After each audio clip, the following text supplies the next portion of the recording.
আজকে রান্না করব সিমের বিচি। আর এই সিমের বিচি কিন্তু মাছ দিয়ে রান্না করলে খুবই স্বাদ লাগে, কিন্তু আমি আজকে আলু আর এই আলু দিয়ে রান্না করেছি, খুবই টেস্ট ছিল আজকের খাবারটা। আসসালামু আলাইকুম, ওয়েলকাম ব্যাক টু মাই আমার ব্লগস। আর আজকের ব্লগে দেখাবো সিমের বিচি রান্না।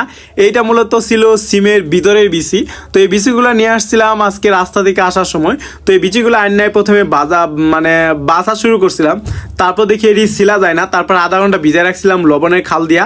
তারপর দেখি এগুলা ভিজানো শেষ হয়ে গেছে। তো লবণ দিয়ে ভিজা রাখলে খালগুলো নরম হয়েছে, যার কারণে এগুলা তাড়াতাড়ি আমার খোসা ছাড়ানোর প্রবলেম থেকে মুক্তি পাওয়া গেছে আর কি।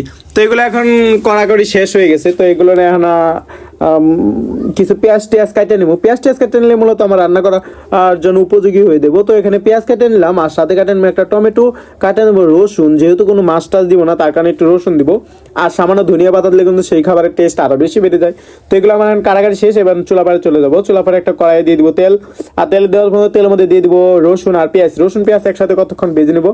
ভেজে নেওয়ার পর দিয়ে দিব টমেটো, লাল লাল টমেটো দেওয়ার পর এটার মধ্যে আমি দিয়ে দিব মশলা দিয়ে এটার মধ্যে একটু পানি দিয়ে ভালো করে এটাকে কষিয়ে নেব। মশলা যত কষানো হবে তরকারি তত টেস্ট বাড়বে আমার মনে হয় আর কি। তো মশলা আমার মনে হয় কষানো শেষ। এবার দিয়ে দিব এখানে সিম আর কয়েকটা আলু কাটতে রাখছিলাম বড় বড় করে, তো সেগুলো।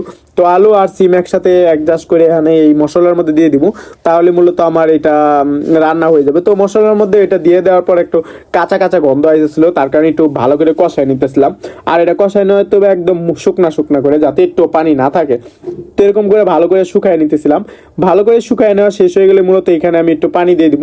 মূলত এটা পানি দিয়ে এটা সিদ্ধ করে ভালো করে টেস্টি ভাবে সিদ্ধ করে তারপর উঠলে উপরে আপনার বিভিন্ন ধরনের মশলা গুঁড়ো, গরম মশলা আর ধনিয়া পাতা দিয়ে দিলে আমার তরকারি হয়ে যাবে। তারপর একা থেকে আগে বসলাম, তারপর আবার গেছিলাম, যাই দিয়ে আমার এই তরকারিটা দেখতে অনেক সুন্দর হয়েছে। তো খাইতে কেমন হবে এটা জানি না, তবে খাওয়ার পর আপনার রিভিউ দিব। তো দেখলাম আলহামদুলিল্লাহ সবকিছু সিদ্ধ হয়েছে। তো এখন এটার উপরে দিয়ে দিতে হবে ধনিয়া পাতা, যেহেতু ধনিয়া পাতা দিলে তরকারি টেস্ট বাড়বে, তার জন্য ধনিয়া পাতা নিলাম। ধনিয়া পাতা দিয়ে দেবো, আর সাথে উপরে একটু কাঁচামরিচ দিয়ে দেবো। আমার ভুল হয়েছে, কাঁচামরিচটা আরও আগেই দেওয়া দরকার ছিল, কিন্তু আমার মনে ছিল না, তার জন্য কাঁচামরিচটা এখন দিলাম। দিয়ে দেওয়ার পর এটা ডাককে আমি আগে বসছিলাম। তো তারপর আবার একটু যাইলাম, যাই উল্টায় পাল্টায় দিলাম। এদিক সেদিক উল্টায় পাল্টায় দিলে আপনার কি হবে জানেন, এটার মানে এই যে দিলাম না কাঁচামরিচ গুলা সবাই দিলাম, আর ধনিয়া পাতাগুলো এগুলো একটু ভিতরে টিতরে ঢুকবো আর কি। তো এদিক দিয়ে আমার তরকারি রান্না করা শেষ হয়ে গেছে। তো আজকে তরকারিটা দেখতে অনেক সুন্দর হয়েছে।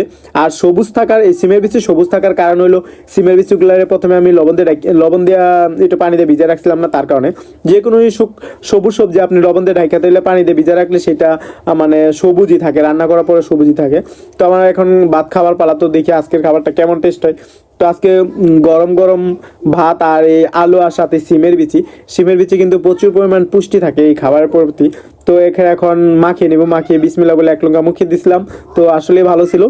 তো আসলে কাজ করার পর বরাবরই খাবার ভালো লাগে, তো আজকেও ভালো লাগছে। এই ছিল আমার আজকে ভিডিও। ভালো লাগে শেয়ার করবেন। Tata, bye bye.